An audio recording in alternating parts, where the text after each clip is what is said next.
కథ రాజు మెచ్చిన వైద్యుడు. రచన బోర్లె నాగేశ్వరరావు గారు.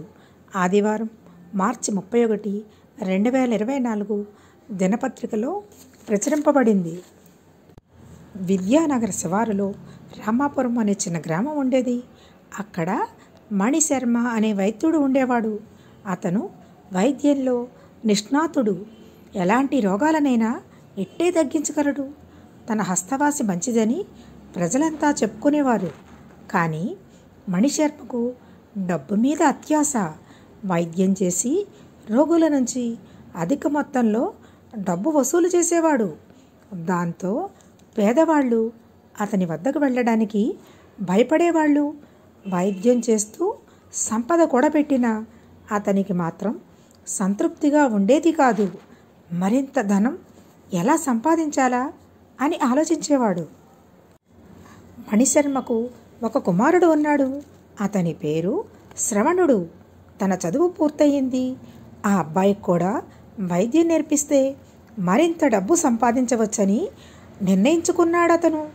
అలా కొంతకాలం ఇంటి వద్దే ఉండి మెలకువలు నేర్చుకున్న శ్రవణుడికి తండ్రి రోగులకు అందిస్తున్న సేవలు బాగానే అనిపించాయి. కానీ వాళ్ళ నుంచి డబ్బు వసూలు చేయడం మాత్రం నచ్చేది కాదు. అదే విషయం తండ్రికి చాలాసార్లు చెప్పి చూశాడు.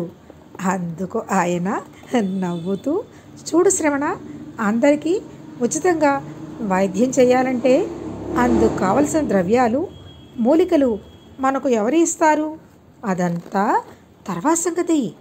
ముందు నువ్వు వైద్య రంగంలో శిక్షణ పొందాలి. మంచి వైద్యుడు అనే పేరు తెచ్చుకుంటే బాగా డబ్బు సంపాదించవచ్చు అన్నాడు.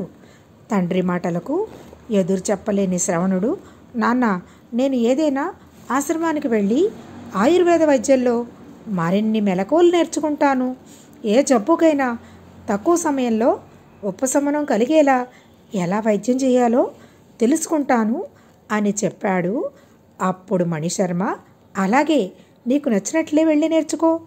అది మనకు చాలా ఉపయోగపడుతుంది. రేపు ఉదయాన్నే నాకు తెలిసిన ఒక ఆశ్రమంలో చేర్పిస్తాను అని బదులిచ్చాడు. కొన్ని నెలల్లోనే శ్రవణుడు వైద్యరంగం మీద పట్టు సంపాదించి తిరిగి గ్రామానికి చేరుకున్నాడు. కొడుకుని గొప్ప వైద్యుడిగా చూసి మణిశర్మ చాలా సంతోషించాడు.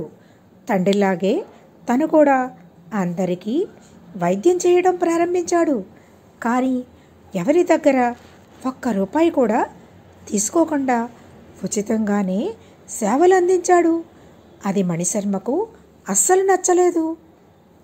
దాంతో శ్రవణుడు ఊరి చివర ఒక చిన్న గుడిసె ఏర్పాటు చేసుకుని అక్కడ వైద్య సేవలు అందించసాగాడు.